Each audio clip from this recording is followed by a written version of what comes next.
reading, writing, and comparing decimals.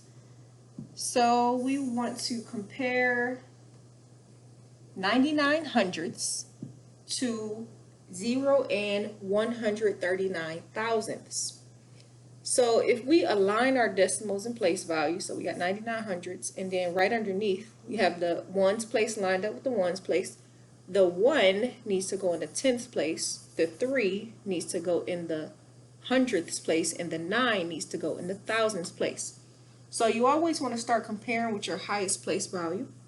So our highest place value is the ones place, and since they both have the same number, we're going to move on to the next place value, which is the tenths place.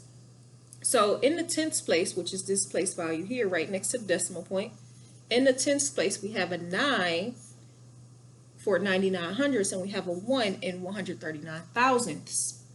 So we're going to conclude that 99 hundredths is greater than 1 in 39 thousandths because the 9, this 9 right here in the tenths place is greater than this 1 in the tenths place. So we would choose the greater than sign. Now another way you can think about this is to just put a 0 as a placeholder right here. And then you can say, okay, 990,000. So this is what you're used to seeing, 990 thousandths compared to 139 thousandths. And you know 990 is going to be greater. So you can do it that way as well. The note here is, and is going to be your decimal point. 72. So I'm going to write 72 in front of my decimal point.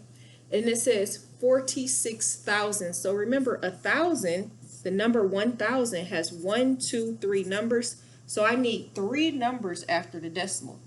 So I have a decimal point here, and I need 1, 2, 3 numbers. I need 46 to be in those last 2 spaces. So I'm going to put a 46, and then I'm going to put a 0 right here because I need 46 thousandths. Now if you did it like this, so this is the correct answer, 72 and 46 thousandths, that's this one here.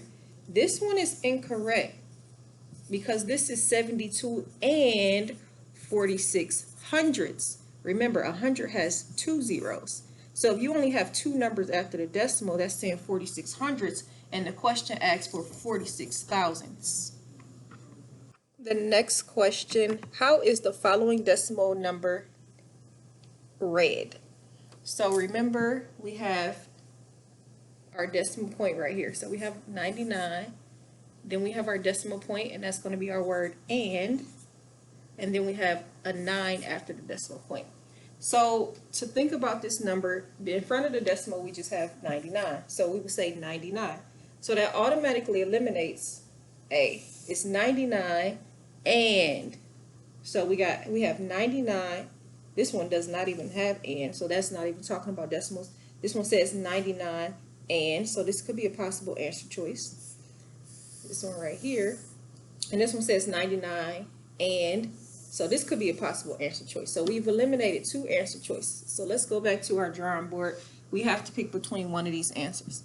So it's either going to be 9 hundredths or it's going to be 9 tenths. So you have to ask yourself, is this 9 right here in the tenths place or in the hundredths place? And I hope you said it's in the tenths place. So this is the correct answer right here, 99 and 9 tenths. 99 and 9 tenths. So you can remember this, our decimal point is here. The number 10 has 1 0. So if you have one number after the decimal point, that is going to be tenths. 100 have 2 zeros. So if you have 2 numbers after the decimal, that will be hundredths.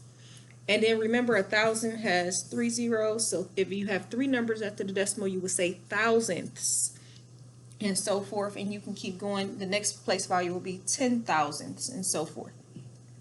Looking at this next one right here, we want to use the correct symbol. So we have 30 and 5 tenths, and we want to compare that. So I'm going to align my decimals and place values. We want to align that to 30 and 50 hundredths. Now I said 5 tenths and 50 hundredths.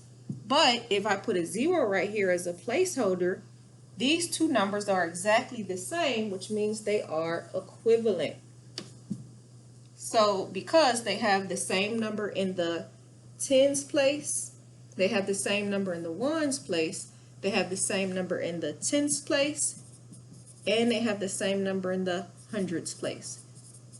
Remember, if there is not a number there, you can put a 0. You can put as many zeros as you want after a decimal and as many zeros as you want here. The value of the number does not change.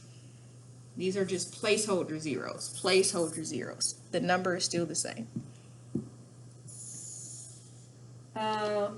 Use the word form to write the number 74 and 646 thousandths. And then it says do not use space. So if you use space, it's going to be marked incorrect. So we have 74, so I'm going to write 74. Then we have and, that's our decimal point. And then we have 646. So I'm going to write that 646 up here, 646. And then it says thousands, so 1,000 has 1, 2, 3 zeros. So I know I need 3 numbers after the decimal, and since I have 646, I'm just going to write it straight out. I don't need to put any zeros. So that will be the answer for that one.